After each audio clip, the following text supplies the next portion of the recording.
Hello student, welcome back to my channel Samrat academy. Student, जितने बच्चे 22 फरवरी को हिंदी का पेपर देने वाले हो उनके लिए वीडियो सबसे ज्यादा इंपॉर्टेंट है मेरे प्यारे बच्चों। इस बार टारगेट मेरा है 95 नंबर का। हर एक सब्जेक्ट में कम से कम तो 95 नंबर आना ही चाहिए आप लोगों का। इसलिए आज वीडियो में आप लोगों को बताने वाला हूँ महत्वपूर्ण टॉपिक। ठीक है, वन शॉर्ट वीडियो में लेकर आ गया हूँ इंपॉर्टेंट क्वेश्चन का मेरे प्यारे बच्चों।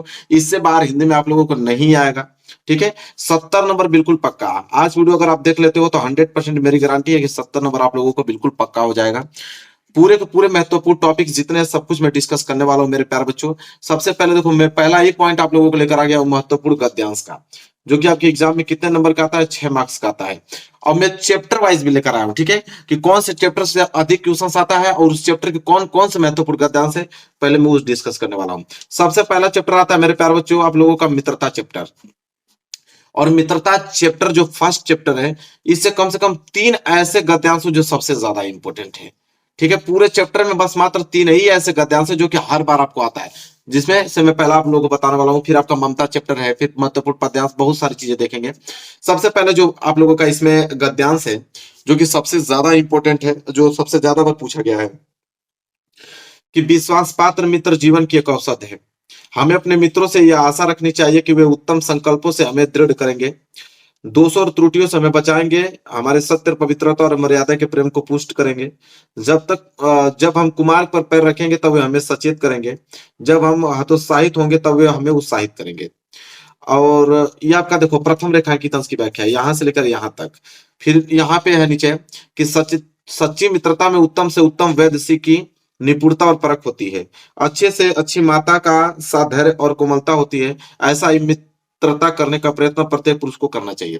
देखो मेरे प्यारे बच्चों, इसमें क्या होता है कि प्रथम रेखांकित अंश की व्याख्या, एक आपका होता है द्वितीय रेखांकित अंश की व्याख्या। अब एग्जाम में आपको या पहला वाला दे देगा या तो आपको नीचे वाला दे देगा, दोनों में से कोई एक ही देगा, दोनों कभी साथ में नहीं देता है। या तो ऊपर वाला दे देगा या तो नीचे का अंडरलाइन कर देगा। दोनों बहुत बार पूछे गए हैं, ऊपर वाला भी कई बार पूछा गया और नीचे वाला भी कई बार पूछा गया, इसलिए मैं आप लोगों को दोनों बताऊंगा। ठीक है, और ये आप नोट कर लो, बहुत ही ज्यादा आईएमपी आप लोगों का पहला मैं आप लोगों को गद्यांश बताने वाला हूं। इसके नीचे 3 प्रश्न रहेंगे। पहला कि प्रस्तुत गद्यांश के पाठ और लेखक का नाम लिखिए, जिसे हम लोग संदर्भ बोलते हैं। और दूसरा कि रेखांकित अंशों की व्याख्या कीजिए, 2 नंबर इसमें दिया जाएगा, 2 नंबर इसमें दिया जाता है।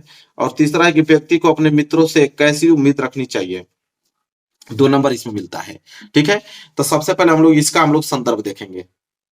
देखो सबसे पहले संदर्भ इसका पहले नोट करो। देखो उत्तर में अ में हम लोग संदर्भ देखेंगे कि प्रस्तुत गद्यांश हमारी पाठ्य पुस्तक हिंदी के गदखंड में संकलित मित्रता, जिसके लेखक आचार्य रामचंद्र शुक्ल जी हैं, मतलब मित्रता चैप्टर से लिया गया है। ठीक है, प्रस्तुत गद्यांश हमारी पाठ्य पुस्तक हिंदी गदखंड में संकलित मित्रता पाठ से लिया गया, यहाँ पे लिख लीजिएगा पाठ से लिया गया है, जिसके लेखक कौन है, आचार्य रामचंद्र शुक्ल जी हैं। बस इतना ही आपको लिखना है संदर्भ में। इसके बाद देखो प्रथम रेखांकित अंश की व्याख्या। अगर आपके एग्जाम में अगर ऊपर वाला दिया रहेगा अंडरलाइन, तो इसे बोलते हैं प्रथम रेखांकित अंश की व्याख्या। तो क्या प्रथम रेखांकित अंश की व्याख्या है कि विश्वापात मित्र जीवन की एक औसत है, हमें अपने मित्रों से यह आशा रखनी चाहिए कि वे उत्तम संकल्पों से हमें दृढ़ करेंगे, दोषों और त्रुटियों से हमें बचाएंगे, हमारे सत्य, पवित्रता और मर्यादा के प्रेम को पुष्ट करेंगे, जब हम कुमार पर पैर रखेंगे तब वे हमें सचेत करेंगे, जब हम हतोत्साहित होंगे तब वे हमें उत्साहित करेंगे। अब इतना जो दिया है अंडरलाइन, इसका हमें व्याख्या करना है। तो देखो प्रथम रेखांकित अंश की व्याख्या हेडिंग डाले हैं और लिखेंगे हम लोग यहाँ पे कि आचार्य शुक्ल जी का कहना है कि जिस प्रकार अच्छी औषध, औषध मतलब दवाइयां, हमारे शरीर को अनेक प्रकार के रोगों से बचाकर स्वस्थ बना देती हैं, उसी प्रकार विश्वसनीय मित्र अनेक बुराइयों से बचाकर हमारे जीवन को उन्नत तथा सुंदर बनाता है। हमारा मित्र ऐसा होना चाहिए जिस पर हमें यह विश्वास हो कि वे हमें सदा उत्तम कार्यों में लगाएगा और हमारे मन में अच्छे विचारों को उत्पन्न करेगा, बुराइयों और गलतियों से हमें बचाता रहेगा, हमें सत्य और मर्यादा के प्रति प्रेम को विकसित करेगा, उनमें किसी तरह की कमी नहीं आने देगा। यदि हमें बुरे मार्ग पर चलेंगे तो वह हमें उसे वो हटाकर सन्मार्ग में तो अच्छे राह पर चलने की प्रेरणा देगा। जब कभी हमें उद्देश्यों के प्रति निराशा उत्पन्न होगी तो वह आशा का संचार कर अच्छे कार्यों के प्रति हमारा उत्साह बढ़ाएगा। और निष्कर्ष के रूप में कहा जा सकता है कि विश्वासी मित्र हमें गरिमा से जीवन यापन करने में प्रत्येक संभव सहायता प्रदान करेगा, जिससे हम सुविधा एवं सम्मान पूर्वक जी सकें। यह आपका प्रथम रेखांकित अंश की व्याख्या। अगर आपके एग्जाम में शुरू का अंडरलाइन दे दिया तो आप इस तरह व्याख्या करोगे। लेकिन आपके एग्जाम में अगर नीचे वाला दिया है यहां से लेकर कि सच्ची मित्रता में उत्तम से उत्तम वेद की निपुणता और परख होती है, अच्छी से अच्छी माता का साधैर्य और कोमलता होती है, ऐसी मित्रता करने का प्रयत्न प्रत्येक पुरुष को करना चाहिए। अगर यहां तक दे दे नीचे वाला, तो उसका व्याख्या कैसे करोगे? तो उसका व्याख्या देखो, द्वितीय रेखांकित अंश की व्याख्या लिखोगे। आचार्य रामचंद्र शुक्ल जी का कहना है कि जिस तरह कुशल वेद नाड़ी देखकर तत्काल रोग का पता लगा लेता है, उसी प्रकार सच्चा मित्र हमारे गुणों और दोषों को परख लेता है। जिस प्रकार अच्छी माता धैर्य के साथ सभी कष्टों को सहन कर मधुर व्यवहार करती हैं, उसी प्रकार सच्चा मित्र जो होता है अपने मित्र को बड़े धैर्यपूर्वक कुमार्ग से हटाकर स्नेह के साथ सन्मार्ग पर लगाता है। अतः हमें ऐसे मित्र चुनना चाहिए जिस पर हमें यह विश्वास हो कि वो हमें कुमार्ग से हटाकर सुमार्ग की ओर ले जाएगा। बस यह हो गया उसका व्याख्या। देखिए, एक प्रश्न और पूछा था यस्सा वाला कि व्यक्ति को अपने मित्रों से कैसी उम्मीद रखनी चाहिए, भी प्रश्न 2 नंबर के लिए आता है।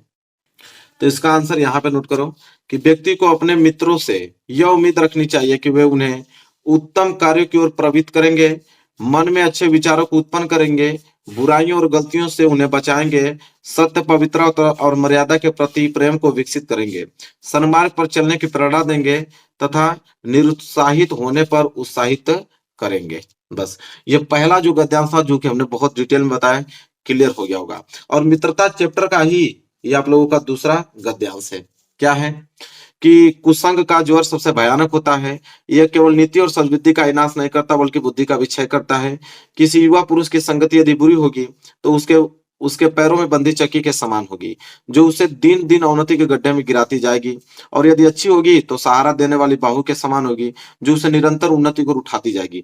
बहुत ही ज्यादा इंपॉर्टेंट मेरे प्यारों, यही जो आपको बताने वाला हूँ, यही हर साल आप लोगों के एग्जाम में पूछे जाते हैं और पूरा का पूरा नंबर लेकर आओगे। 3 प्रश्न इसके नीचे भी हैं कि प्रस्तुत अवतरण के पाठ और लेखक का नाम लिखिए, 2 नंबर यहाँ से मिलेगा। फिर इसके बाद रेखांकित अंशों की व्याख्या कीजिए, 2 नंबर यहाँ से। फिर युवा पुरुष की संगति के बारे में क्या कहा गया है, 2 नंबर यहाँ से। तो पहले हम लोग उत्तर किसका देखेंगे, पहला वाला अ वाला, पाठ और लेखक का नाम मतलब संदर्भ। तो देखो हमने अ वाला संदर्भ हेडिंग डाला है, लिखेंगे प्रस्तुत गद्यांश हमारी पाठ्य पुस्तक हिंदी के गदखंड में संकलित मित्रता पाठ से लिया गया और जिसके लेखक कौन है, आचार्य रामचंद्र शुक्ल जी हैं। बस ये आपको संदर्भ में लिखना है, 2 नंबर यहाँ से आपको फिक्स हो गया। इसके बाद है कि रेखांकित अंश की व्याख्या, मतलब जहां तक अंडरलाइन किया गया है कि कुसंग का ज्वर सबसे भयानक होता है, केवल नीति और सद्वृत्ति का विनाश नहीं करता बल्कि बुद्धि का विक्षय करता है। जहां तक अंडरलाइन किया गया है ना, यहाँ से लेकर यहाँ तक, अब इसका हमें व्याख्या देखना है। तो देखो ब हमने यहाँ पे डाला है, रेखांकित अंश की व्याख्या लिखेंगे कि शुक्ल जी कहते हैं कि बुरी संगति जो होता है घातक बुखार के समान हानिकारक होती है। जिस तरह कोई व्यक्ति यदि भयानक ज्वर से ग्रसित हो तो ज्वर उसके शरीर और स्वास्थ्य को क्या कर देता है, नष्ट कर देता है तथा कभी कभी प्राण भी ले लेता है। उसी प्रकार बुरी संगति जो होती है हमारी नैतिकता, सदाचार, मन तथा बुद्धि को क्या कर देता है, नष्ट कर देता है।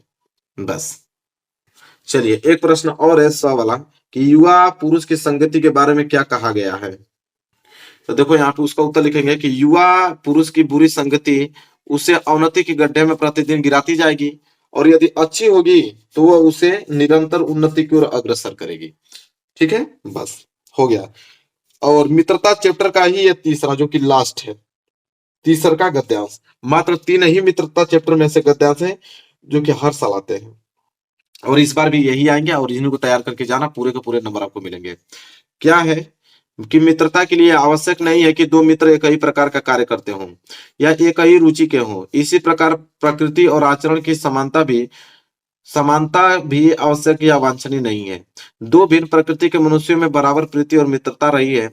राम धीर और शांत प्रकृति के थे, लक्ष्मण उग्र और उद्धव स्वभाव के थे, पर दोनों भाइयों में अत्यंत प्रगाढ़ स्नेह था। उदार तथा उच्चासय कर्ण और लोभी दुर्योधन के स्वभाव में कुछ विशेष समानता न थी, पर उन दोनों की मित्रता खूब निभी। ठीक है, यह कोई बात नहीं है कि एक ही स्वभाव और रुचि के लोगों में ये मित्रता हो सकती है। तो ये जो गद्यांश है बहुत ज्यादा इंपॉर्टेंट है। इसके नीचे भी 3 प्रश्न हैं। पहला के प्रस्तुत अवतरण का संदर्भ लिखो 2 नंबर के लिए और रेखांकित अंशों की व्याख्या कीजिए 2 नंबर के लिए और राम और लक्ष्मण के स्वभाव में क्या अंतर है 2 नंबर के लिए। तो सबसे पहले तो उत्तर हम लोग देखेंगे पहला वाला, प्रस्तुत अवतरण का संदर्भ। ठीक है, देखो संदर्भ अ वाला, इसमें लिखेंगे प्रस्तुत गद्यांश हमारी पाठ्य पुस्तक हिंदी के गदखंड में संकलित मित्रता पाठ से लिया गया है, जिसके लेखक कौन है, आचार्य रामचंद्र शुक्ल जी हैं। ठीक है, बस हो गया। इसके बाद रेखांकित अंश की व्याख्या, मतलब जहां तक अंडरलाइन किया गया है, यहां से लेकर यहां तक जहां तक अंडरलाइन किया गया है, इसे हमें व्याख्या करना है। तो देखो इसका व्याख्या कैसे लिखेंगे हम लोग। हेडिंग डालोगे ब वाला रेखांकित अंश की व्याख्या लिखोगे कि शुक्ल जी कहते हैं कि सच्ची मित्रता के लिए दो व्यक्तियों के स्वभाव का एक समान होना कोई महत्व नहीं रखता। यदि इसमें महत्व है तो केवल इस बात का है कि दोनों व्यक्ति एक दूसरे से कितनी सहानुभूति रखते हैं। यदि वे वैसा समझते हैं तो विपरीत स्वभाव का होने पर भी उनकी मित्रता सच्ची सिद्ध होती है, और यदि वैसा नहीं समझते तो समान स्वभाव का होने पर भी मित्रता निभ नहीं सकती। राम लक्ष्मण एवं कर्ण दुर्योधन के दृष्टांत इस तथ्य के क्या है, स्पष्ट उदाहरण है। ठीक है, यहां तक क्लियर है आप लोगों को। चलिए अब देखो एक प्रश्न और यहाँ पे बोला था मेरे प्यारे बच्चों कि राम और लक्ष्मण के स्वभाव में क्या अंतर है, इसका आंसर देखते हैं। तो देखो यहाँ पे लिखेंगे कि राम जो है धैर्यशाली और शांत स्वभाव के थे, जबकि लक्ष्मण उग्र और उत्तेजित स्वभाव वाले, लेकिन स्वभाव की भिन्नता होने पर भी उनमें प्रगाढ़ स्नेह था। तो मेरे प्यारे बच्चों ये ममता जो चैप्टर है, तो ममता चैप्टर अब यहाँ से स्टार्ट होगा, और ममता चैप्टर के हम लोग महत्वपूर्ण यहाँ पे गद्यांश देखने वाले हैं। अभी हमने किसका देखा, मित्रता। मित्रता चैप्टर बहुत ज्यादा इंपॉर्टेंट चैप्टर है, जिसके मैंने 3 महत्वपूर्ण आप लोगों को गद्यांश बताया। उसी प्रकार ममता के भी आप लोगों के 3 महत्वपूर्ण गद्यांश जो सबसे ज्यादा इंपॉर्टेंट है, मतलब वो तीनों तैयार हो गया तो ममता चैप्टर का एक भी छोड़ के आने वाले नहीं हो तुम। इन्हीं दोनों का सबसे ज्यादा पूछा जाता है, मित्रता और ममता का। पहला जिसमें है ममता का, पहला है कि हे भगवान तब के लिए विपद के लिए इतना आयोजन, परम पिता की इच्छा के विरुद्ध इतना साहस। तो आपके एग्जाम में यहां से लेके यहां तक अंडरलाइन दे सकता है। फिर पिताजी क्या भीख न मिलेगी, क्या कोई हिंदू भूपृष्ठ पर न बचा रह जाएगा जो ब्राह्मण को 2 मुट्ठी अन्न दे सके, यह असंभव है। फिर दीजिए पिताजी में कांप रही और इसकी चमक आंखों को अंधा बना रहे हैं। एग्जाम में कभी कभी इसका अंडरलाइन दे देता है, कभी कभी का बहुत बार। तो या तो इसे प्रथम रेखांकित अंश क्या बोलेंगे, इसे द्वितीय रेखांकित अंश की व्याख्या बोलेंगे। लेकिन एग्जाम में दोनों साथ में नहीं देगा, या तो ऊपर वाला ही देगा या तो नीचे वाला ही देगा। अब इसके नीचे भी 3 प्रश्न है। देखो इसके नीचे 3 प्रश्न है। अ वाला क्या है कि उपयुक्त गद्यांश का संदर्भ लिखिए 2 नंबर के लिए। फिर रेखांकित अंशों की व्याख्या कीजिए कितने नंबर के लिए, 2 नंबर के लिए। फिर है स में 2 प्रश्न है, दोनों में से कोई एक ही एग्जाम में आएगा। पहला है कि अपने पिता का कौन सा कृत्य ममता को परम पिता की इच्छा के विरुद्ध लगा, और दूसरा है कि गद्यांश में किस कार्य को ईश्वर की इच्छा के विरुद्ध बताया गया है। सबसे पहले मेरे प्यारे बच्चों अ देखेंगे। अ में क्या आपका संदर्भ, संदर्भ में हम लिखेंगे कि प्रस्तुत गद्यांश हमारी पाठ्य पुस्तक हिंदी के गद्यखंड में संकलित ममता पाठ से लिया गया है, और जिसके लेखक कौन है, श्री जयशंकर प्रसाद जी हैं। ठीक है, जिसके लेखक कौन है, श्री जयशंकर प्रसाद जी हैं। ये किसमें लिखोगे, संदर्भ में। ठीक है, अब मेरे प्यारे बच्चों प्रथम रेखांकित अंश की व्याख्या। अगर आपके एग्जाम में ऊपर वाला अंडरलाइन दे दें कि हे भगवान तब के लिए विपद के लिए इतना आयोजन, परम पिता की इच्छा के विरुद्ध इतना साहस, तो इसका व्याख्या कैसे करोगे। तो देखो हमने डाला है प्रथम रेखांकित अंश की व्याख्या लिखोगे कि लेखक जयशंकर प्रसाद का कहना है कि जब ममता ने सोने के आभूषणों से भरा हुआ थाल देखा तब वह हतप्रभ हो गई। वह आश्चर्य प्रकट करती हुई अपने पिता से कहती हैं कि आप विपत्ति के लिए इतने धन का संग्रह क्यों कर रहे हैं। भगवान की इच्छा के विरुद्ध आपने यह बहुत ही बड़ा क्या किया है, साहस किया है। तो ये ऊपर वाला, जब ऊपर लाइन अंडरलाइन दे दे प्रथम रेखांकित अंश की व्याख्या, तो आपको ऐसे करना है।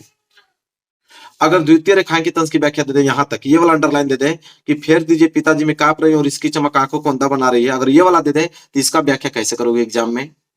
तो देखो इसका व्याख्या द्वितीय रेखांकित अंश की व्याख्या लिखोगे कि थाल में रखे हुए सुवर्ण के सिक्के जो कि ममता के पिता ने शेरशाह से, शेरशाह मतलब उत्कोच के रूप में, घूस के रूप में स्वीकार किए थे, उनकी चमक ममता की आंखों को अंधा बना रही थी, और ममता का मानना था कि वह विधर्मियों से लिया गया घूस का धन जो होता है विपत्ति का क्या होता है, साधक होता है।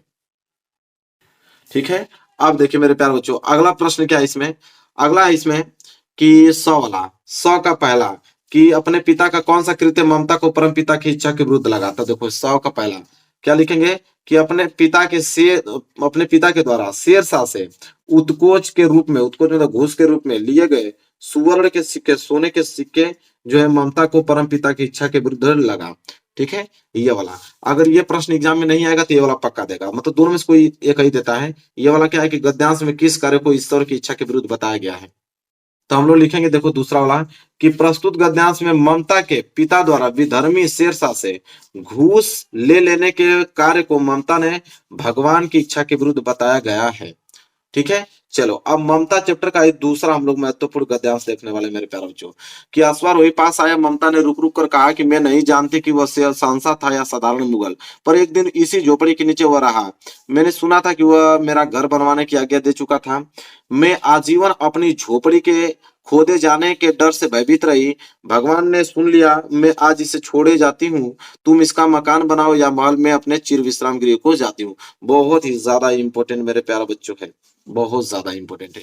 इसके नीचे 3 प्रश्न है कि प्रस्तुत अवतरण का संदर्भ लिखिए 2 नंबर, और रेखांकित अंशों की व्याख्या कीजिए 2 नंबर, और चिर विश्राम गृह से क्या आशय है 2 नंबर। सबसे पहले हम लोग क्या देखेंगे, प्रस्तुत अवतरण का संदर्भ देखेंगे। संदर्भ देखो अ वाला संदर्भ, ठीक है, हेडिंग डाले हमने, लिखेंगे कि प्रस्तुत गद्यांश हमारी पाठ्य पुस्तक हिंदी के गद्य खंड में संकलित ममता पाठ से लिया गया है, जिसके लेखक कौन है, श्री जयशंकर प्रसाद जी हैं। ये आपका संदर्भ हो गया, ठीक है। इसके बाद मेरे प्यारे बच्चों रेखांकित अंश की व्याख्या, कि मैंने सुना था कि वो मेरा घर बनवाने की आज्ञा दे चुका था। मैं आजीवन अपनी झोपड़ी के खोदे जाने के डर से भयभीत रही। भगवान ने सुन लिया, मैं आज इसे छोड़े जाती हूँ। तुम इसका मकान बनाओ या महल में अपने चिर विश्राम गृह को जाती हूँ। इसका व्याख्या हम लोग कैसे करेंगे, आप पहले हेडिंग डालोगे रेखांकित अंश की व्याख्या, हेडिंग डालने के बाद तब लिखोगे। श्री जयशंकर प्रसाद जी कहते हैं कि ममता ने अश्वारोही को बुलाकर उससे कहा कि उस व्यक्ति ने मेरे घर का नवनिर्माण कराने का आदेश अपने एक अधीनस्थ को दिया था। मैं पूरी जिंदगी इस भय से भयभीत रही कि कहीं मैं अपने इस मामूली घर से भी बेघर न हो जाऊं, लेकिन ईश्वर ने मेरी प्रार्थना सुन ली और मुझे जीवित रहते बेघर होने से क्या किया, बचा लिया। आज मैं इस घर को छोड़कर जा रही हूँ, अर्थात अब मेरे जीवन का अंत समय निकट आ गया है।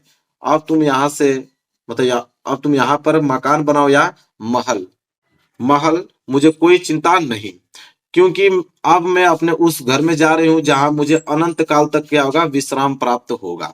यह था उसका व्याख्या। एक प्रश्न और मेरे प्यारे बच्चों, सवाल कि चीर विश्राम गृह से क्या आशय है। तो देखिए सवाल हमने लिखा है कि चीर विश्राम गृह से आशय ऐसे गृह से है जहां मनुष्य अनंत समय तक विश्राम कर सके, अथवा ऐसा गृह जिसका अस्थायित्व अंतहीन समय तक बना रहे, जिसमें व्यक्ति अंतहीन समय तक विश्राम भी कर सके। अब मेरे प्यारों से तीसरा देखो, ये तीसरा है किसके, ममता चैप्टर का।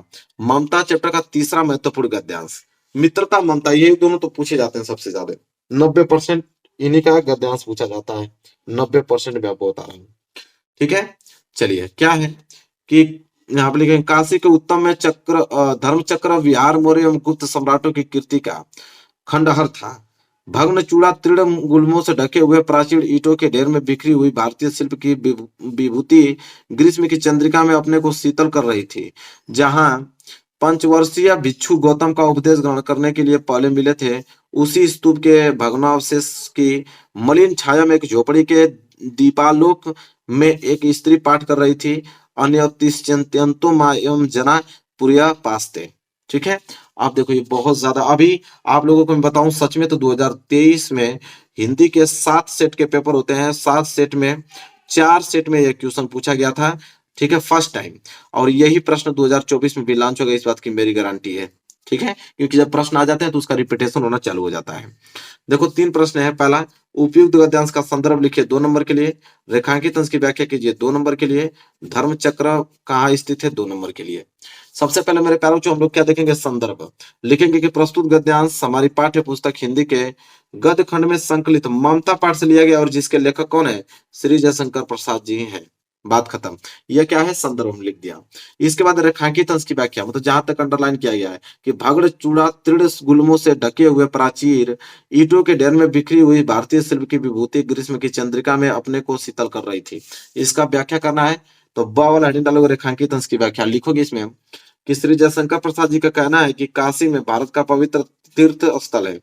इसके उत्तर में सारनाथ, जहां बौद्ध भिक्षुकों के बौद्ध विहार टूटकर खंडहरों में बदल चुके थे। इन बौद्ध विहारों को मौर्य वंश के राजाओं तथा गुप्त कालों के सम्राटों ने बनवाया था। इन बौद्ध विहारों में तत्कालीन वास्तुकला और शिल्पकला को बेजोड़ नमूने अब भी स्पष्ट दिखाई दे रहे थे, जो कि मौर्य और गुप्त वंश के सम्राटों की कीर्ति का ज्ञान करते प्रतीत हो रहे थे। इन भवनों के शिखर टूट चुके थे, खंडारों की दीवारें जो पर घास भूस तथा लताएं उग गई आई थी, टूटी फूटी ईंटों के ढेर इधर उधर बिखरे पड़े थे और इन ईंटों में बिखरी पड़ी थी भव्य भारतीय शिल्प कला, ग्रीष्म ऋतु की शीतल चांदनी में यह उत्कृष्ट शिल्पकला अब अपने को भी शीतल कर रही थी। ठीक है, यह था रेखांकित अंश की पूरा डिटेल में व्याख्या। इसके बाद 100वां प्रश्न है कि धर्म चक्र कहाँ स्थित था। चलो इसका आंसर देख लो। तो देखो 100वां, धर्म चक्र मौर्य और गुप्त सम्राटों की कृति के अवशेष रूप में काशी के उत्तर में सारनाथ नामक स्थान पर स्थित था। ठीक है, तो देखो मित्रता और ममता दोनों के मैंने 6 महत्वपूर्ण यहाँ पे आप लोगों को गद्यांश बता दिया, इससे बाहर के एग्जाम में नहीं आने वाला है। अब हम देखेंगे मेरे प्यारों जो महत्वपूर्ण पद्यांश, और पहला हम लोग सूरदास वाला देखने वाले, वो भी पद चैप्टर से लिया गया। किससे? पद चैप्टर से। ठीक है, पहला जो है जो सबसे ज्यादा इंपॉर्टेंट है, अब सूरदास के पद में 3 ऐसे जो पद्यांश है जो सबसे ज्यादा इंपॉर्टेंट है, वही एग्जाम में आएंगे। जिसमें से पहला है कि उद्धव मन न भय 10-20, एक हुतो सो गयो श्याम संग को अवराधी ईस, इंद्री शिथिल कई केसन बिनी जया देई बिनु शीस, आशा लागी रहती तन श्वासा, जीवमी कोटि बरिस, तुम सो सखा श्याम सुंदर के सबल जोग के इस सुर हमारे नंद नंदन बिनु और नहीं जगदीश। ये बहुत ही ज्यादा इंपॉर्टेंट पद्यांश है मेरे प्यारों, जो तैयार रख लेना। ठीक है, पहला है, 3 इसमें महत्वपूर्ण है, मैं पहला को बता रहा हूं। अब उसके नीचे प्रश्न है, पहला कि प्रस्तुत पद्यांश का ससंदर्भ हिंदी में अनुवाद करो, और दूसरा है कि उद्धव जी मथुरा से गोकुल क्यों आए थे। अब मेरे प्यारों जो डिटेल में समझो, पहला उत्तर में लिखेंगे संदर्भ, और संदर्भ में लिखेंगे कि यह पद श्री सूरदास द्वारा रचित सूर सागर नामक ग्रंथ से हमारी पाठ्य पुस्तक हिंदी के काव्यखंड में संकलित पद शीर्षक से उद्धृत, मतलब पद शीर्षक से उद्धृत है। अब इसका प्रसंग भी लिखना होता है, प्रसंग लिखेंगे कि प्रस्तुत पद भ्रमर गीत प्रसंग का एक सरस अंग है। श्री कृष्ण ने मथुरा चले जाने पर गोपियां अत्यधिक व्याकुल हैं। उद्धव जी गोपियों का योग का संदेश देने मथुरा से गोकुल आए हैं। गोपियां योग की शिक्षा ग्रहण करने में अपने को असमर्थ बताती हैं और अपनी मनोव्यवस्था को उद्धव जी के समक्ष व्यक्त करती हैं। अब मेरे प्यारों चीज इसका हम लोग व्याख्या देखेंगे। अभी आपने देखा, उसका हम लोग व्याख्या देखेंगे, कितना डिटेल में देखेंगे। कि गोपियां उद्धव जी से कहती हैं कि हे उद्धव, हमारे मन 10-20 नहीं है, सभी तरह के हमारे पास भी एक मन था और वह श्री कृष्ण के साथ चला गया। अतः हम मन के बिना तुम्हारे बताए गए निर्गुण ब्रह्मा की आराधना कैसे करें, अर्थात बिना मन के ब्रह्मा की आराधना संभव नहीं है। श्री कृष्ण के बिना हमारी सारी इंद्रियां निष्क्रिय हो जाती हैं और हमारी दशा बिना सिर के प्राणी जैसी हो गई है। हम कृष्ण के बिना मृतवर्त हो गई हैं। जीवन के लक्षण के रूप में हमारी जो श्वास है केवल इस आशा में चल रही है कि श्री कृष्ण मथुरा से अवश्य लौटेंगे और हमें उनके दर्शन प्राप्त हो जाएंगे। श्री कृष्ण के लौटने की आशा के सहारे हम करोड़ों वर्षों तक जीवित रह लेंगे। गोपियां उद्धव जी से कहते हैं कि हे उद्धव, तुम तो कृष्ण के अभिन्न मित्र हो और संपूर्ण योग विधा तथा मिलन के उपायों की ज्ञात हो। यदि तुम चाहो तो हमारा योग मतलब मिलन अवश्य करा सकते हो। सूरदास जी कहती है कि गोपियां उद्धव से कह रही हैं कि हम तुम्हें यह स्पष्ट बता देना चाहती हैं कि नंद जी के पुत्र श्री कृष्ण को छोड़कर हमारा कोई आराध्य नहीं है। हम तो उन्हीं के परम परम उपासिका हैं। चलिए देखिए दूसरा प्रश्न है, उद्धव जी मथुरा से गोकुल क्यों आए, यह प्रश्न है, इसका भी उत्तर देखते हैं। चलिए देखिए, तो लिखेंगे कि उद्धव जी गोपियों का योग मतलब मिलन का संदेश देने के लिए कहा मथुरा से कहां पे आए थे, गोकुल आए थे। ये हो गया। अब देखो दूसरा, दूसरा जो जो सबसे ज्यादा इंपॉर्टेंट है, उन्हीं चैप्टर के पद चैप्टर के सूरदास जी लिखे हैं। ठीक है, उन्हीं के दूसरा कि चरण कमल बंदो हरिराई जाकी कृपया पंगु गिरे लगे, अंधे को सब कुछ दर्शाई, बहिरे सुने गुंग पुनी बोले रंग चले सर चित्र धराई, सूरद्वा स्वामी करुणा में बंदो थी पाई। अब इसमें से आपको चाहे 2 लाइन का अंडरलाइन दे सकता है या 3, लेकिन इसमें सब देता है। ठीक है, कोई भी दे सकता है, इसलिए मैं पूरा बता रहा हूँ आप लोगों को, तो पूरा डिटेल में, एक नंबर आप लोगों का कटने वाला नहीं मेरे प्यारे बच्चों। इसके नीचे प्रश्न रहेगा आपका, प्रस्तुत पद्यांश में संदर्भ सहित हिंदी में आगे व्याख्या कीजिए। ससंदर्भ इसमें बताना है आपको, मतलब कि संदर्भ भी लिखना है, प्रसंग भी लिखना है, व्याख्या भी बताना है। इसके बाद दूसरा है, कवि सूरदास जो है भगवान के चरणों की वंदना बार बार क्यों करना चाहते हैं। चलिए सबसे पहले तो हम लोग इसका संदर्भ देखेंगे। उत्तर में देखो पहला पॉइंट हमने डाला हेडिंग संदर्भ, इसमें तो देखिए संदर्भ हम लोग लिखेंगे पहले कि यह पद श्री सूरदास द्वारा रचित सूरसागर नामक ग्रंथ से हमारी पाठ्य पुस्तक हिंदी के काव्य खंड में संकलित पद शीर्षक से उद्धृत है। देखिए पद शीर्षक से उद्धृत है। ठीक है, और सूर सागर नामक ग्रंथ से लिया गया है, सूरदास जी लिखे हुए हैं। ठीक है, अब इसका प्रसंग लिखेंगे। प्रसंग कि इस पद में भक्त कवि सूरदास जी ने श्री कृष्ण की महिमा का वर्णन करते हुए उनके चरणों की वंदना किया है, यह प्रसंग में है। अब इसका हम व्याख्या देखेंगे मेरे प्यारे, कि भक्त शिरोमणि सूरदास श्री कृष्ण के कमल रूपी चरणों की वंदना बल चल करते हुए कहते हैं कि इन चरणों का जो प्रभाव है बहुत ही ज्यादा व्यापक है और इनकी कृपया हो जाने पर लंगड़ा व्यक्ति जो है पर्वतों को लांग लेता है और अंधे को सब कुछ दिखाई देने लगता है। और इन चरणों के अनोखे प्रभाव के कारण 12 व्यक्ति जो है सुनने लगता है और गूंगा पुनः बोलने लगता है। किसी दरिद्र व्यक्ति पर श्री कृष्ण के चरणों की कृपया हो जाने पर वह राजा बनकर अपने सिर पर राज छत्र धारण कर लेता है। सूरदास जी कहते हैं कि ऐसे दयालु प्रभु श्री कृष्ण के चरणों की मैं बार बार वंदना करता हूँ। ठीक है, यह उसका मेरे प्यारों जो व्याख्या हो गया। देखिए, इसके नीचे एक प्रश्न और पूछा था कि कवि सूरदास भगवान के चरणों की वंदना बार बार क्यों करना चाहते हैं। तो देखिए उत्तर में लिखेंगे कि कवि सूरदास श्री कृष्ण के कमल रूपी के चरणों की महिमा का चित्रण करते हुए कहते हैं कि हे प्रभु, मैं आपके चरणों की वंदना करता हूं क्योंकि आपके चरण कमल के समान कोमल हैं। इनकी महिमा जो है अपरंपार है, जिनकी कृपया लंगड़ा व्यक्ति पर्वतों पर लांग जाता है और आपकी कृपया से असंभव कार्य भी संपन्न हो जाता है। अतः ऐसे दयालु श्री कृष्ण के चरणों की कवि जो सूरदास बार बार वंदना करते हैं। सूरदास स्वामी में जो है अनुप्रास अलंकार है, क्योंकि यह प्रश्न पूछ लेता है कि सूरदास स्वामी में कौन सा अलंकार है, तो मैं इसमें ऐड कर दिया हूं कि सूरदास स्वामी में अनुप्रास अलंकार है, ताकि आपको कोई दिक्कत ना हो, कहीं से भी प्रश्न पूछे आप बता सको अच्छे से।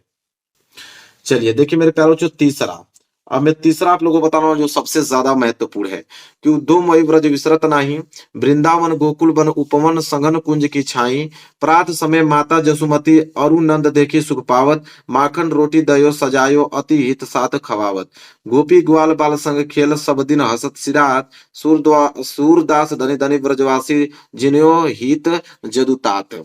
ठीक है, यहां से लेके यहां तक मेरे प्यारे बच्चों बहुत ही ज्यादा इंपॉर्टेंट है, उसी चैप्टर का है। देखिए इसके नीचे दो प्रश्न है कि प्रस्तुत पद्यांश का ससंदर्भ हिंदी में व्याख्या कीजिए, और दूसरा कि उपयुक्त पंक्ति में किस समय का वर्णन किया गया है। तो सबसे पहले तो हम लोग संदर्भ लिखेंगे मेरे प्यारे बच्चों कि यह पद श्री सूरदास द्वारा रचित सूरसागर नामक ग्रंथ से हमारी पाठ्य पुस्तक हिंदी के काव्यखंड में संकलित देखो पद शीर्षक से उद्धृत है, मतलब उसी चैप्टर से लिया गया है जो अभी हमने दो बताया है। इसके बाद प्रसंग में लिखेंगे कि प्रस्तुत पद में उद्धव ने मथुरा पहुंचकर श्री कृष्ण को वहां की सारी स्थिति बताई, जिसे सुनकर श्री कृष्ण भाव विभोर हो गए। इस पर वे उद्धव से अपनी मनोदशा व्यक्त करते हैं। अब इसका हम व्याख्या देखेंगे। क्या व्याख्या है इसका कि श्री कृष्ण ने उद्धव से ब्रजवासियों की दीन दशा सुनी और उन्हीं के ध्यान में खो गए। वे उद्धव से कहते हैं कि मैं ब्रज को भूल नहीं पाता हूँ, वृंदावन और गोकुल के वन उपवन सभी मुझे याद आते रहते हैं, वहां के घने कुंजों की छाया को भी मैं भूल नहीं पाता। नंद बाबा और यशोदा मैया को देखकर मुझे जो सुख मिलता था वो मुझे रह रह कर स्मरण हो आता है। वे मुझे मक्खन रोटी और भली प्रकार जमाया हुआ दही कितने प्रेम से खिलाते थे।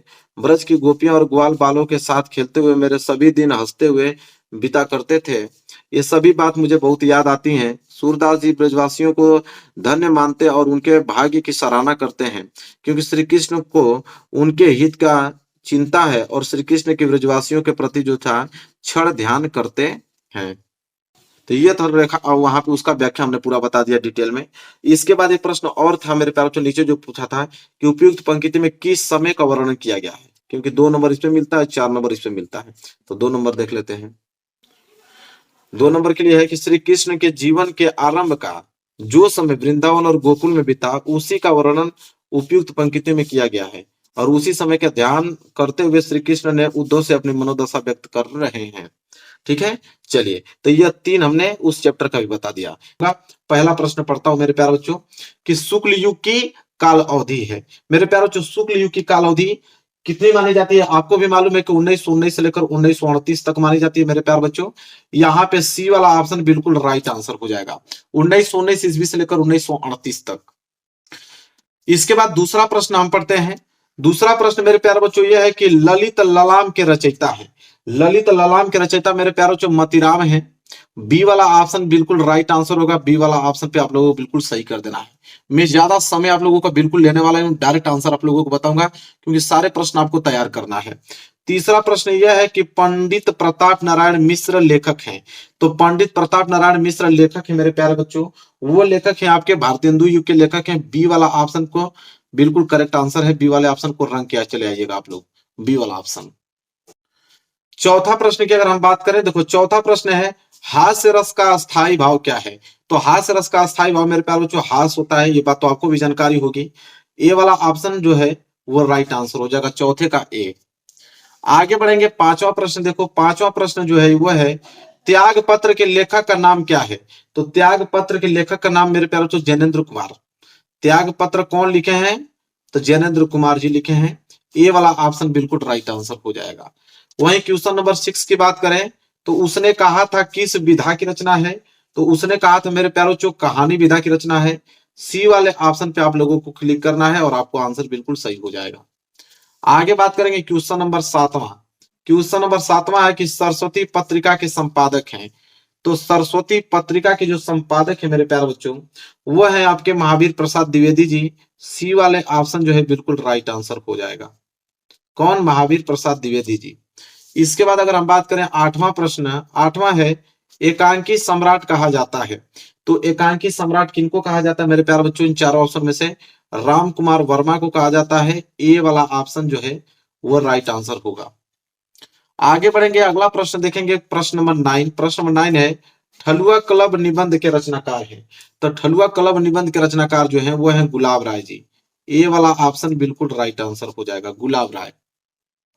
10वां प्रश्न करें बात, 10वां प्रश्न मेरे प्यारे बच्चों है कि जय पराजय किस विधा की रचना है। जय पराजय किस विधा की रचना है मेरे प्यारे बच्चों, वो आपके हो जाएंगे नाटक विधा की रचना है। सी वाला ऑप्शन बिल्कुल राइट आंसर हो जाएगा, सी वाला। आगे बढ़ेंगे, प्रश्न नंबर 11। प्रश्न नंबर 11 है भूले बिसरे चित्र के रचनाकार हैं। तो भूले बिसरे चित्र के रचनाकार कौन है इन चारों ऑप्शनों में से, तो भगवती चरण वर्मा जी हैं। और ए वाला ऑप्शन बिल्कुल राइट आंसर हो जाएगा, भगवती चरण वर्मा जी। प्रश्न नंबर 12 देखो क्या है, प्रश्न नंबर 12 है कि झूठा सच किस विधा की रचना है। तो प्रश्न नंबर 12 झूठा सच किस विधा की रचना है, उपन्यास विधा की रचना है। बी वाला ऑप्शन बिल्कुल राइट आंसर हो जाएगा, बी वाला करेक्ट आंसर। आगे बढ़ेंगे, प्रश्न नंबर 13 देखेंगे। प्रश्न नंबर 13 है कि नीड का निर्माण किसकी रचना है। तो नीड का निर्माण जो रचना है मेरे प्यारे बच्चों वो हरिवंश राय बच्चन जी की है। ए वाला ऑप्शन बिल्कुल राइट आंसर हो जाएगा। क्वेश्चन नंबर 14 देखो, निम्न में से कौन सा नाटक जयशंकर प्रसाद का है। इन चारों ऑप्शन में से कौन सा नाटक जयशंकर प्रसाद जी का है। सबको मालूम है कि ध्रुव स्वामी जो आपको दिख रहा है, बी वाला ऑप्शन। ध्रुव स्वामी किनकी नाटक है, तो जयशंकर प्रसाद जी की। आगे बात करेंगे प्रश्न नंबर 15। प्रश्न नंबर 15 है मेरे प्यारे बच्चों कि एक घूट, क्या नाम है, एक घूट के रचनाकार हैं। तो एक घूट के रचनाकार आपके जयशंकर प्रसाद जी हैं। ए वाला ऑप्शन बिल्कुल राइट आंसर हो जाएगा, ए वाले पे क्लिक कर दो। आगे देखो क्वेश्चन नंबर 16। क्वेश्चन नंबर 16 है कि झलमला किसकी रचना है। तो झलमला किसकी रचना है मेरे प्यार बच्चों, तो आपका ऑप्शन नंबर सी पद्मलाल पूनालाल बख्शी जी की है। तो सी वाला ऑप्शन बिल्कुल राइट आंसर हो जाएगा। झलमला की किसकी रचना है, पद्मलाल पूनालाल बख्शी जी। क्वेश्चन नंबर 17 देखो क्या है, बर्फ की गुड़िया के रचनाकार कौन है। तो बर्फ की गुड़िया के रचनाकार मेरे प्यारे बच्चों कौन है, तो जयप्रकाश भारती जी हैं। बी वाला ऑप्शन बिल्कुल राइट आंसर होगा, बी वाले ऑप्शन पे बिल्कुल क्लिक कर देना है आप लोगों को। ये सारे प्रश्न बहुत ज्यादा इंपॉर्टेंट हैं। प्रश्न नंबर 18 देखो, पानी में चंदा और चांद पर आदमी के लेखक। तो देखो पानी में चंदा और चांद पर आदमी के लेखक है जयप्रकाश भारती जी। ए वाला ऑप्शन बिल्कुल राइट आंसर हो जाएगा, इस पे आप लोगों को क्लिक कर देना है। आगे बात करें प्रश्न नंबर 19 की अगर, तो ठूठा आम किसकी रचना है। तो ठूठा आम किसकी रचना है मेरे प्यारे बच्चों, तो भगवत शरण उपाध्याय जी की। ए वाला ऑप्शन बिल्कुल राइट आंसर हो जाएगा, ए वाला भगवत शरण उपाध्याय जी। क्वेश्चन नंबर 20वां देखिए, क्वेश्चन नंबर 20वां जो है वह है कि ईस्या तू न गई मेरे मन से के रचनाकार है। ठीक है, तो वो है आपके रामधारी सिंह दिनकर जी। ईस्या तू न गई मेरे मन से, उनके रचनाकार कौन है, रामधारी सिंह दिनकर जी हैं। क्वेश्चन नंबर अगर हम 21 की बात करें, क्वेश्चन नंबर 21 है सरस्वती के 4 अध्याय के लेखक। तो सरस्वती के 4 अध्याय के लेखक कौन है मेरे प्यारे बच्चों, ऑप्शन ए है हजारी प्रसाद द्विवेदी जी, ये नहीं होगा। दूसरा महावीर प्रसाद द्विवेदी जी, ये भी नहीं है। Option number C Ramdhari Singh Dinkar बिल्कुल राइट आंसर, सी वाला बिल्कुल राइट आंसर हो जाएगा। ठीक है, आगे बात करेंगे प्रश्न नंबर 22वां क्या है, भारतीय संस्कृति नामक निबंध के लेखक हैं। तो भारतीय संस्कृति नामक निबंध के लेखक कौन है, डॉक्टर राजेंद्र प्रसाद जी हैं। बी वाला ऑप्शन बिल्कुल राइट आंसर हो जाएगा, क्लिक कर दो। आगे बढ़ेंगे प्रश्न नंबर 23। प्रश्न नंबर 23 है मेरी अपनी आत्मकथा किस विधा की रचना है। तो मेरी अपनी आत्मकथा किस विधा की रचना है, तो आत्मकथा विधा की रचना है, और क्या, सी वाला ऑप्शन बिल्कुल राइट आंसर हो जाएगा। आगे बढ़ेंगे, अगला प्रश्न 24 देखेंगे। कि निम्न में से कौन से निबंधकार शुक्ल युग के हैं। मतलब चारों ऑप्शन में से कौन से निबंधकार जो हैं वो शुक्ल युग के हैं मेरे प्यारे बच्चों। तो उपयुक्त सभी मतलब तीनों लोग, कौन लोग, तीनों लोग मतलब बाबू गुलाब राय जी, श्याम सुंदर दास जी, जयशंकर प्रसाद, ये तीनों लोग शुक्ल युग के ही निबंधकार हैं। तो 24 का डी वाला राइट आंसर हो जाएगा। आगे बढ़ेंगे क्वेश्चन नंबर 25। क्वेश्चन नंबर 25 है कि हिंदी साहित्य में शुक्ल युग की समय सीमा है। तो हिंदी साहित्य में शुक्ल युग की समय सीमा कितनी मानी जाती है? 1919 से लेकर 1938 तक मानी जाती है। ये बात आपको भी जानकारी होगा क्योंकि प्रश्न रटा हुआ है आप लोगों को। क्वेश्चन नंबर 26, सूरज का सातवां घोड़ा किस विधा की रचना है? तो सूरज का सातवां घोड़ा किस विधा की रचना है? उपन्यास विधा की रचना है। ए वाला ऑप्शन पे बिल्कुल आप लोगों को क्लिक करके आना है। वही बात करेंगे क्वेश्चन नंबर 27 है कि तितली उपन्यास है। तो तितली उपन्यास है, option number A Jaishankar Prasad ji की है। बात आपको मालूम होगी, ठीक है। ए वाला ऑप्शन बिल्कुल राइट आंसर हो जाएगा। तितली उपन्यास है जयशंकर प्रसाद जी की। आगे प्रश्न नंबर 28 प्रश्न है, अजात शत्रु किस विधा की रचना है? तो अजात शत्रु किस विधा की रचना है मेरे प्यार बच्चों? नाटक विधा की रचना है। सी वाला ऑप्शन पे आप लोगों को बिल्कुल करेक्ट आंसर है। सी वाले पर रन देना है आप लोगों को। आगे बढ़ेंगे क्वेश्चन नंबर 29। क्वेश्चन नंबर 29 है, गुलाब राय द्वारा रचित आत्मकथा कौन सी है? तो गुलाब राय द्वारा रचित आत्मकथा कौन सी है इसमें से? मेरी असफलताएं। मेरी असफलताएं, सी वाला ऑप्शन बिल्कुल राइट आंसर होगा। आगे बढ़ेंगे, अगला प्रश्न है प्रश्न नंबर 30वां कि छयवादी युग के प्रमुख लेखक हैं। तो छयवादी युग के प्रमुख लेखक इन चारों ऑप्शन में से कौन है मेरे प्यारे बच्चों? वह है आपके राम कुमार वर्मा जी, और सी वाला ऑप्शन बिल्कुल करेक्ट आंसर हो जाएगा, राम कुमार वर्मा जी। आगे 31 प्रश्न है कि मुंशी प्रेमचंद्र द्वारा संपादित पत्रिकाएं हैं। तो मुंशी प्रेमचंद्र द्वारा संपादित पत्रिकाएं इन चारों ऑप्शन में से कौन है? वो है ऑप्शन ए मर्यादा और हंस। ये दोनों जो हैं पत्रिकाएं मुंशी प्रेमचंद्र जी की हैं। तो 31 का ए वाला जो है राइट आंसर हो जाएगा। 32 की अगर हम बात करें, 32 है कि कलम का सिपाही की रचना किसने की? तो कलम के सिपाही की रचना किसने किया? अमृत राय जी ने किया था। बी वाला ऑप्शन बिल्कुल करेक्ट आंसर हो जाएगा, अमृत राय। आगे बढ़े प्रश्न नंबर 33, क्या है? आकाशद्वीप और ममता कृति है। तो आकाशद्वीप और ममता ये दोनों कृतियां किनकी है मेरे प्यारे बच्चों? तो जयशंकर प्रसाद जी की दोनों कृतियां। ये वाला ऑप्शन बिल्कुल राइट आंसर हो जाएगा। आकाशद्वीप और ममता दोनों कृतियां किनकी है? जयशंकर प्रसाद जी की है। याद रखना, बहुत इंपॉर्टेंट है। आगे बढ़ेंगे, अगला प्रश्न है 34। 34 मेरे प्यारे बच्चों क्या है कि गबन उपन्यास है। तो ये तो बहुत नॉर्मल प्रश्न है कि गबन उपन्यास किनका है? प्रेमचंद्र जी, ऑप्शन ए गबन उपन्यास है प्रेमचंद्र जी का। ये तो आप लोगों के एकदम दिमाग में रटा हुआ है। इसी तरह 70 प्रश्न पूरा अगर रट डालते हो तो पूरा समझ लो कि 20 में 20 कोई रोक नहीं सकता आपको। ये ऑब्जेक्टिव वाला पूरा उठा ले जाओगे 20 में 20। ठीक है, गबन उपन्यास है प्रेमचंद्र जी का। अगला प्रश्न है 35, चिंतामणि निबंध संग्रह है। तो चिंतामणि निबंध संग्रह है रामचंद्र शुक्ल जी का, आचार्य रामचंद्र शुक्ल जी का। ये वाला ऑप्शन बिल्कुल राइट आंसर हो जाएगा। आगे बढ़ेंगे, अगला प्रश्न देखेंगे 36। 36 है कि गुनाहों के देवता उपन्यास के लेखक हैं। देखो, गुनाहों के देवता उपन्यास के लेखक डॉक्टर धर्मवीर भारती जी हैं। ए वाला ऑप्शन बिल्कुल राइट आंसर हो जाएगा। ए वाले पे आपको क्लिक कर देना है। आगे बढ़ेंगे, अगला प्रश्न देखेंगे 37।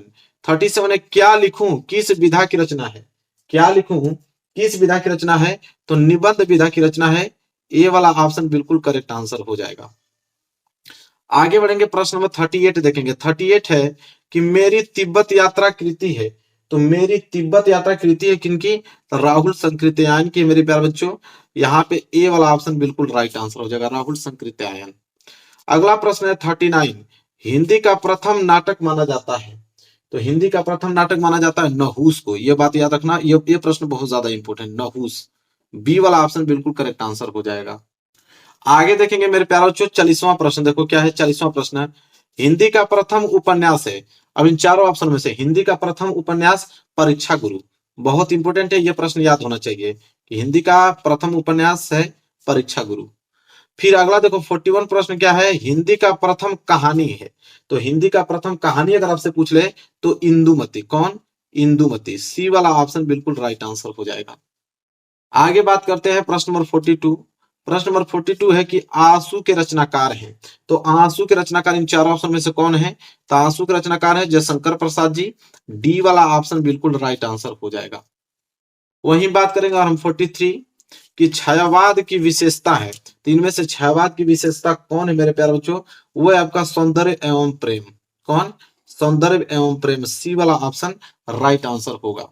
क्वेश्चन नंबर 44 की अगर हम बात करें तो हिंदी का प्रथम महाकाव्य माना जाता है। देखो हिंदी का प्रथम महाकाव्य माना जाता है पृथ्वीराज रासो को। ए वाला ऑप्शन बिल्कुल राइट आंसर हो जाएगा, पृथ्वीराज रासो। वहीं अगर हम आगे बढ़े अगला प्रश्न देखेंगे 45 है कि आधुनिक युग की मीरा है। तो आधुनिक युग की मीरा किन्हें कहा जाता है? महादेवी वर्मा जी को कहा जाता है। इसलिए ए वाला ऑप्शन बिल्कुल राइट आंसर हो जाएगा।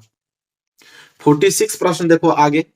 अगला प्रश्न है 46 क्या बोला है कि छायावाद के कवि हैं। ठीक है, छायावाद के कवि इन चारों ऑप्शन में से कौन है मेरे प्यारे बच्चों? वह है आपके जयशंकर प्रसाद जी। बी वाला ऑप्शन बिल्कुल राइट आंसर हो जाएगा, जयशंकर प्रसाद। आगे बढ़े अगला प्रश्न 47 है कि तुलसीदास द्वारा लिखा गया महाकाव्य है। इन चारों में से तुलसीदास द्वारा लिखा गया महाकाव्य कौन है? आपको मालूम होगा, option number D Shri Ramcharitmanas.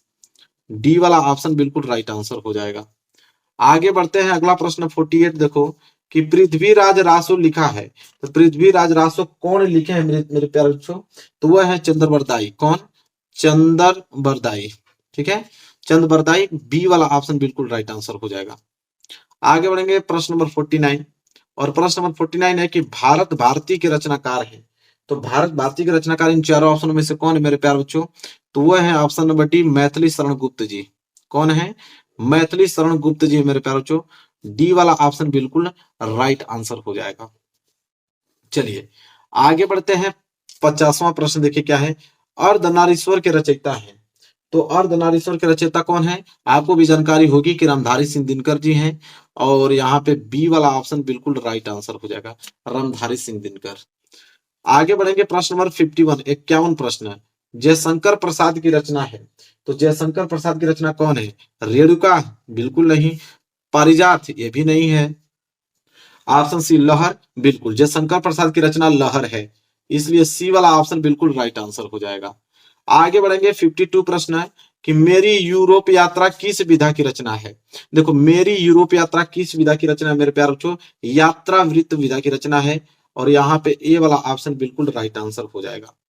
आगे बढ़ेंगे अगला प्रश्न है 53 प्रश्न है कि अजंता के रचनाकार हैं। ठीक है, तो अजंता के रचनाकार कौन इन चारों ऑप्शन में से हैं? तो अजंता के रचनाकार मेरे प्यारे बच्चों भगवत शरण उपाध्याय जी हैं। ए वाला ऑप्शन बिल्कुल राइट आंसर हो जाएगा, भगवत शरण उपाध्याय।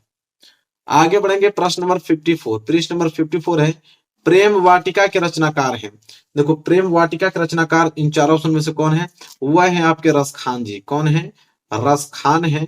और बी वाला ऑप्शन बिल्कुल राइट आंसर हो जाएगा, रसखान।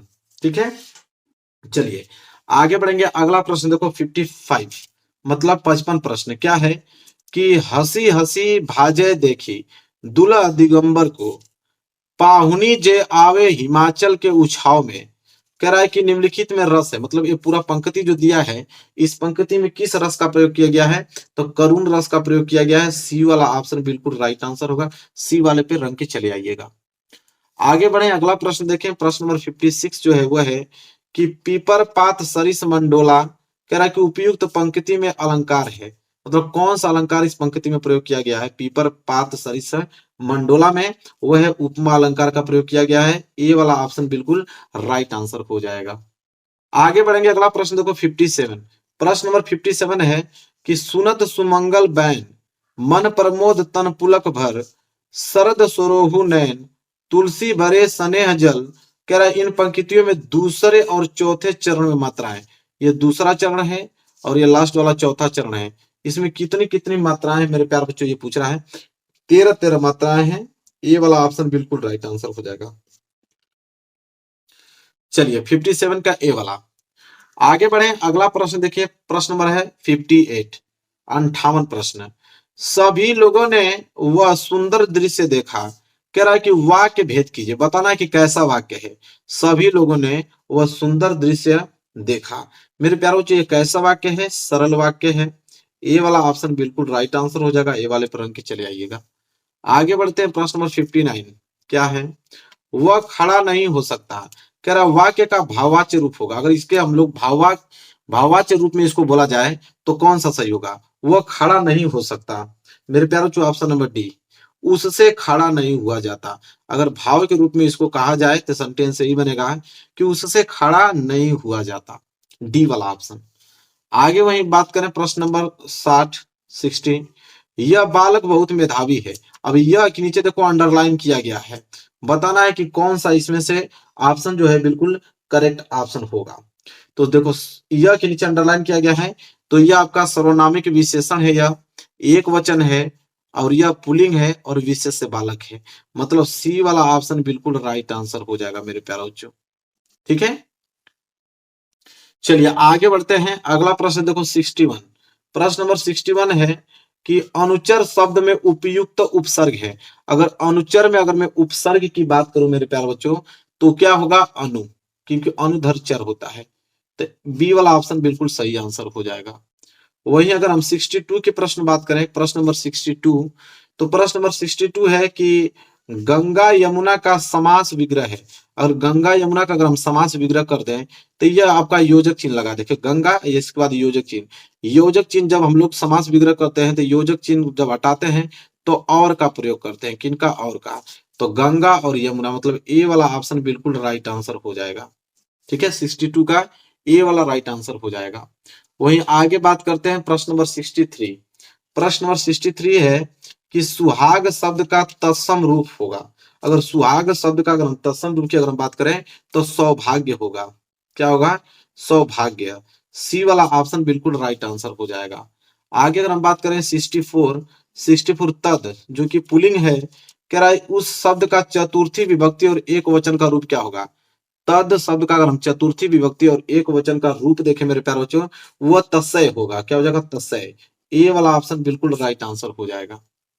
आगे बढ़ेंगे, अगला प्रश्न देखेंगे, प्रश्न नंबर 65। प्रश्न नंबर 65 है त्रिवेणी में कौन सा समास है? त्रिवेणी, त्रिवेणी में समास पूछ रहा है कि त्रिवेणी में कौन सा समास है? द्विगु समास है मेरे प्यारे बच्चों। सी वाला ऑप्शन बिल्कुल राइट आंसर हो जाएगा। आगे अगर हम बात करें, अगला प्रश्न है 66।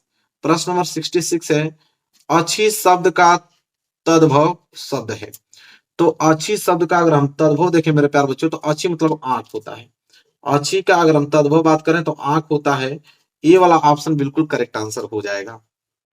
अगला प्रश्न देखो, अगला प्रश्न है 67। प्रश्न नंबर 67 है कि निम्नलिखित में से अग्नि का पर्यायवाची नहीं है। मतलब इन चारों ऑप्शनों से बताना कि अग्नि का पर्यायवाची नहीं है। अनल होता है, पावक भी होता है, ज्वालस भी होता है। ये अनिल जो है वो अग्नि का पर्यायवाची शब्द नहीं है, इसलिए बी वाला ऑप्शन बिल्कुल करेक्ट आंसर हो जाएगा। वहीं आगे हम बात करें 68 प्रश्न है कि यही कहीं बिखर गई वह भग्न विजय माला से। कह रहा है कि उपयुक्त पंक्तियों में कौन सा अलंकार है? तो इस पंक्ति में कौन सा अलंकार है मेरे पास? तो उपमा अलंकार है। 68 का ए वाला ऑप्शन बिल्कुल राइट आंसर हो जाएगा। उपमा अलंकार का प्रयोग किया गया है। आगे हम बात करें प्रश्न नंबर 69। प्रश्न नंबर 69 है कि जथा पंख बिनु खग अति दीना मणि बिनु फन कारबर करहीन अस मम जीवन बंधु बिनु तो ही जो जड़ देव जियावे मोही। कह रहा इन पंक्तियों में कौन सा रस का प्रयोग किया गया है मेरे प्यारे बच्चों? इस पंक्ति में रस की अगर हम बात करें करुण रस का प्रयोग किया गया है। प्रश्न बहुत ज्यादा इंपॉर्टेंट है, इसको पूरा एकदम दिमाग में छाप लेना है।